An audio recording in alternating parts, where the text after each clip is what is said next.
Olá, eu sou Patrícia Figueiredo Vale e hoje nós vamos falar sobre como resolver problemas. Isso aí, mas antes me responde, você tem dificuldade para resolver os problemas na sua vida?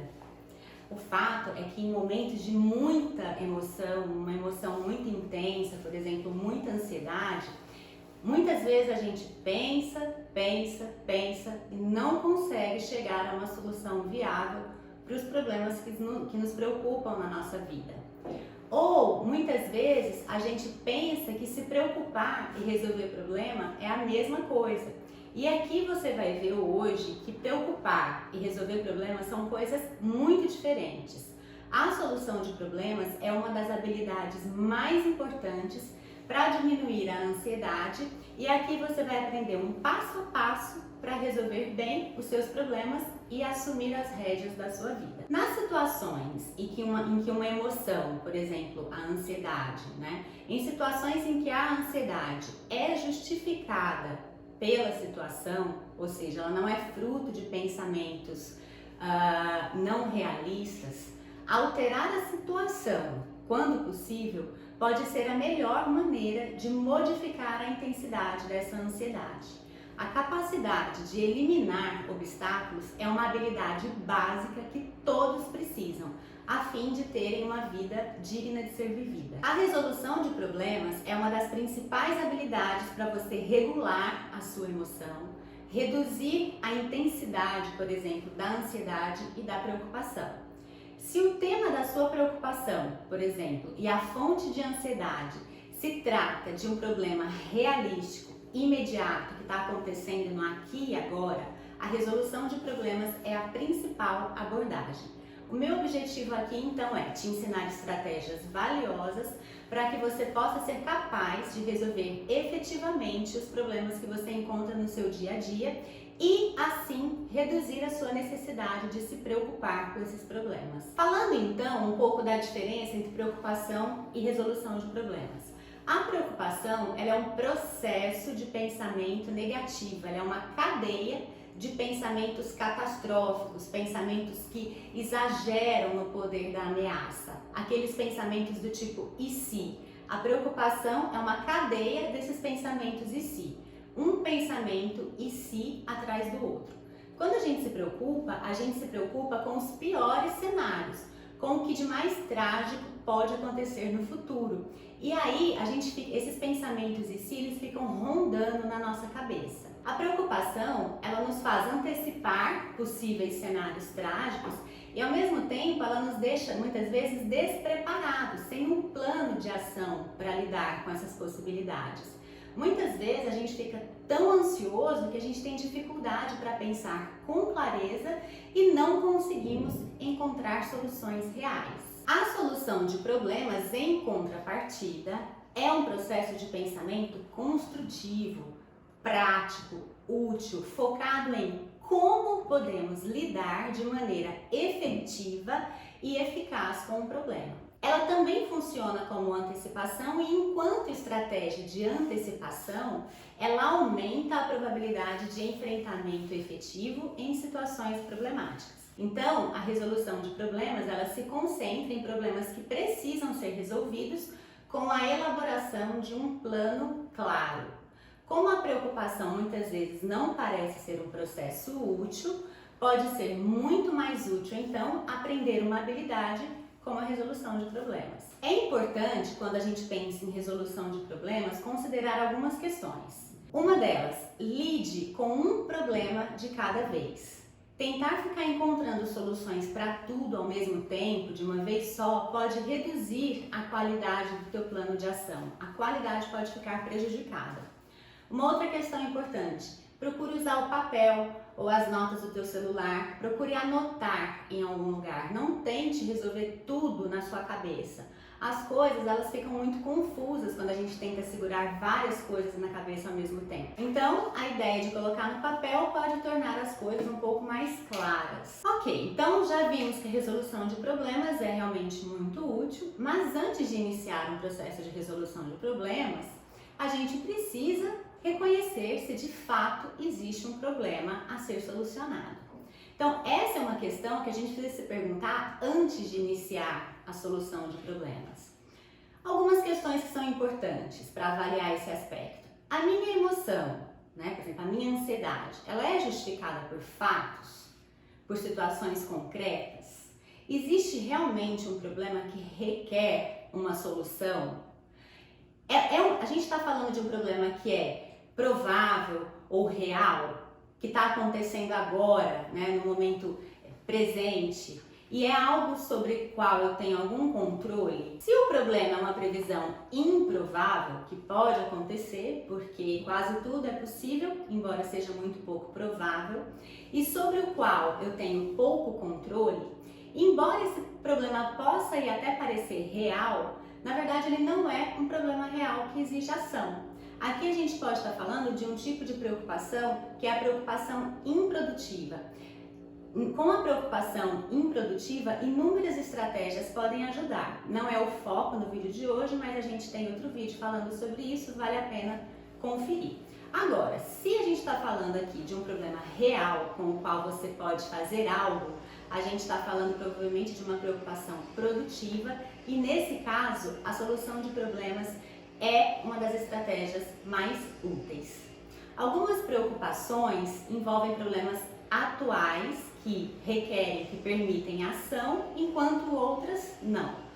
O fato é que quando uma emoção, como a ansiedade, é justificada por fatos, os fatos são o problema e você precisa da solução de problemas. É importante que você saiba que quando você superestima o seu controle e a sua responsabilidade sobre um problema, isso pode gerar ansiedade e estresse. Ao passo que quando você subestima, você acha que você não pode fazer nada ou quase nada, isso gera aí uma certa paralisia, uma inatividade. Então, o que é legal, né? O que a gente precisa tentar fazer? Ter uma perspectiva mais saudável sobre o nosso papel, sobre a quantidade de controle que eu tenho sobre a situação. E usar, então, a solução de problemas construtiva para lidar com a sua parcela de controle do problema. Vou te dar alguns exemplos de problemas que são solucionáveis. Por exemplo, ter duas contas que vencem ao mesmo tempo e não ter dinheiro para pagar as duas.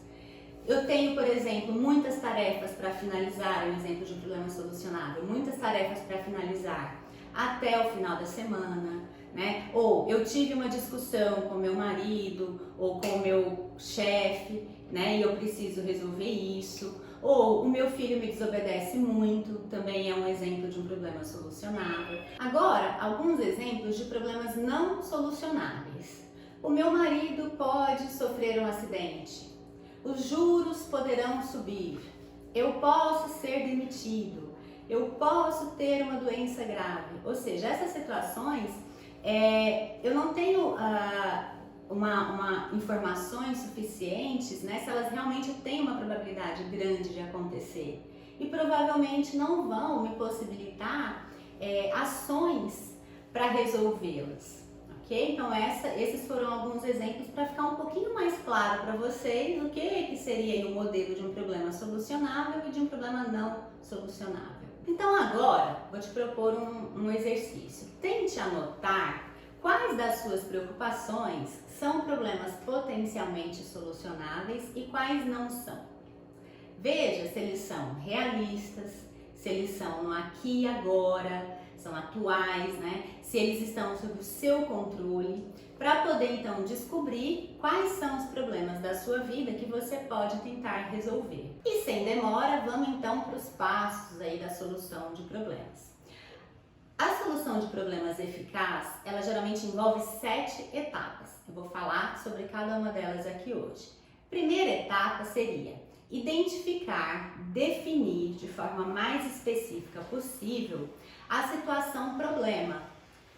Ou seja, isso consiste em você ser específico sobre a situação e as circunstâncias que tornam aquela situação um problema. Descreva o problema em termos do que você pode observar, em vez de descrever subjetivamente, né, com emoções de forma mais subjetiva. Então tente na descrição não colocar não ressaltar as suas emoções. Descreva o que você está observando da situação. É importante que nessa etapa de identificação e descrição da situação problema, a gente descreva qual que é o fato, ou seja, a situação, quais as consequências dessa situação que tornam ela um problema e quais são os obstáculos que dificultam a solução desse problema ou que podem dificultar. Então aqui, para tornar isso um pouco mais concreto para você, mais compreensível, eu vou dar um exemplo. O exemplo fictício da Maria. Então a Maria, ela acordou certo dia com um desconforto, né, se sentindo meio mal, estava mais impaciente com o marido e com o filho. No trabalho ela estava meio desatenta, embora ela tenha chegado no trabalho e tomado o seu cafezinho de sempre, tentando aí dar uma revigorada para iniciar o dia, ela se percebeu assim meio desatenta, com pouca concentração, uma vontade de comer chocolate, de comer doce, que é o que geralmente acontece quando ela não está tão em paz, quando ela está preocupada com alguma coisa. E aí então ela se questionou sobre os seus pensamentos e ela chegou à constatação que ela estava preocupada, tá? Nessa situação, a Maria, que já tinha assistido essa aula, ela foi lá e buscou o quê? Descrever, identificar a situação problema. Então ela pensou, quais são os fatos, né? O que na situação que está me preocupando? E aí ela chegou à conclusão de que o fato é que as contas de telefone e de gás venceriam no mesmo dia. Respondendo à segunda questão, qual o impacto da consequência? Maria respondeu, o impacto, né, a consequência, ela poderia me atingir se a minha conta de telefone e a minha conta de gás forem cortadas. E aí, com essa perspectiva, com essa possibilidade, a Maria ficou ansiosa. E aí, respondendo à terceira questão, qual que é o obstáculo para resolver esse problema? Maria chegou à conclusão de que o obstáculo é que ela não tem dinheiro para pagar as duas contas. A segunda etapa é a observação dos fatos. Observe os fatos. Eu estou exagerando? Eu estou catastrofizando? Ou seja, eu estou transformando essa situação em um problema muito maior do que o que ele realmente é? A Maria, então, na tentativa de responder essas questões, constatou que o pensamento dela, e se cortarem as contas, né? Eu não tenho dinheiro para pagar essas contas. Na verdade, esse pensamento não era um pensamento exagerado. Por quê? Porque o corte de gás e de telefone são consequências comuns diante da displicência, né? De não ter pago uma conta. Então, a Maria não estaria, nesse caso, catastrofizando. Ela realmente não tinha dinheiro e ela realmente poderia ficar sem os benefícios desses serviços. Então, a ideia aqui é verificar se o problema é real e atual, sobre o qual a gente pode fazer algo. Se sim, a gente pode fazer a resolução de problemas, como foi o caso da Maria. Nós vamos ver. A terceira etapa é identifique o objetivo da solução de problema. Ou seja, o que precisa acontecer para eu me sentir melhor? Para reduzir o meu desconforto e o meu sofrimento emocional, o que teria que acontecer? A Maria, então, refletindo sobre isso, viu que o objetivo de uma resolução de problemas dela seria, então, conseguir manter os benefícios de ambos os serviços, gás e telefone, e conseguir pagar as contas. A quarta etapa consiste em gerar soluções e opções possíveis. A ideia aqui é listar todas as soluções possíveis, fazer um brainstorm, né? Juntar tudo, pensar em soluções como ações que poderiam levar a um objetivo. Então aqui, o que é legal? A gente ter o máximo de ideias. Todas as ideias nesse momento são bem-vindas. Aqui a gente não tem que se preocupar em relação à qualidade das soluções. A gente não tem que avaliar enquanto a gente está fazendo essa busca e listando essas possíveis soluções. Aqui a gente pode se permitir a dar asas à imaginação, a ser criativo. Não é o momento de avaliar ainda. A ideia é selecionar, recrutar o máximo possível.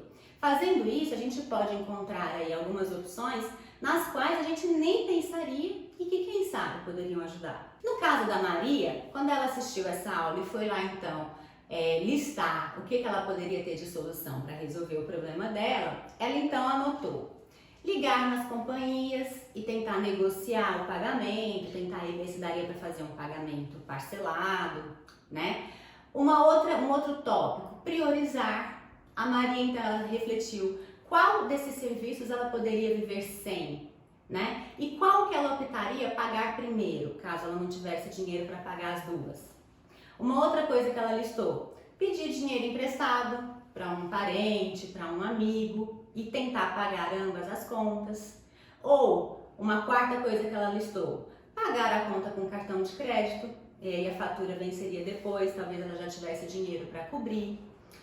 Procurar um consultor financeiro, arrumar um outro emprego, vender algum bem dela para poder pagar a conta, ou até mesmo não pagar as contas e ir morar com um amigo ou com uma amiga. Então veja, a Maria não se preocupou tanto com a qualidade, ela apenas, como a gente orientou aqui, listou tudo que veio na cabeça dela, ok? Então, quinta etapa, escolha uma ação.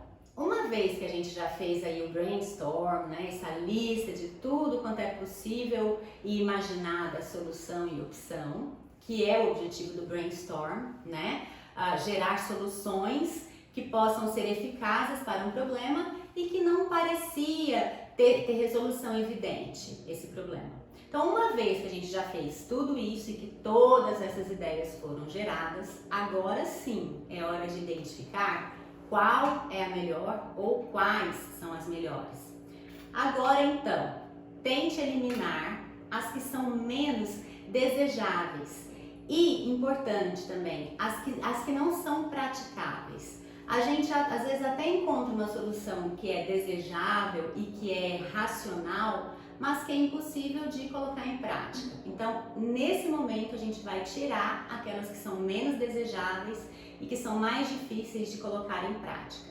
A gente vai priorizar as que têm uma maior probabilidade de funcionar e de serem efetivas e praticadas. Em seguida, a gente vai listar quais foram as opções restantes e colocar aí de preferência em uma ordem, né, daquela que eu acho melhor para aquela que eu acho pior. Então a gente vai escolher aí uma ou duas delas e colocar o quê? Tentar identificar quais são os prós e os contras de cada uma delas. Então, voltando aí para nossa amiga Maria, a Maria foi lá e fez as vantagens e as desvantagens, e após fazer isso, a Maria selecionou duas. Vocês imaginam quais foram? A Maria selecionou então ligar nas companhias e tentar negociar o pagamento. E se isso não desse certo, ela iria priorizar qual que ela ficaria sem, se necessário, e escolher a que ela pagaria primeiro. Feito tudo isso, etapa número 6, colocar a situação em prática. Como se diz aí o ditado popular, gente, é aqui que a porca torce o rabo. Por quê? Porque isso não é fácil. Colocar a solução em prática disso tudo, eu acho que é o passo mais difícil. Muitas vezes, algumas coisas podem atrapalhar. Por exemplo, aqueles pensamentos que geram medo. E se eu não conseguir, né? E se não der certo? Então, esses pensamentos geradores de medo, eles podem atrapalhar, assim como a inércia, sabe aquela coisa, não sei se eu faço. A falta de disposição, muitas vezes quando você coloca você faz um plano de ação, muito daquilo pode ser resolvido. Mas para que seja resolvido, você tem que ter uma certa atividade, um certo empenho. Então, muitas vezes a falta de disposição pode atrapalhar nesse processo, ou até mesmo comportamentos impulsivos, né? Fazer tudo sem fazer um cronograma adequado, a pessoa já vai fazendo, vai resolvendo assim, por impulsividade mesmo. Então, tomem cuidado que isso aí pode atrapalhar. Então, para colocar a solução em prática, especifique quem irá realizar a ação, quando e como o plano será implementado. E implemente, faça. A nossa amiga Maria colocou lá na listinha dela: ligar nas companhias e negociar o pagamento, tracinho. Quem vai fazer isso? Eu, tracinho, quando? Segunda-feira de manhã. Se não resolver, Maria colocou pagar só a conta de gás e usar temporariamente só o telefone celular.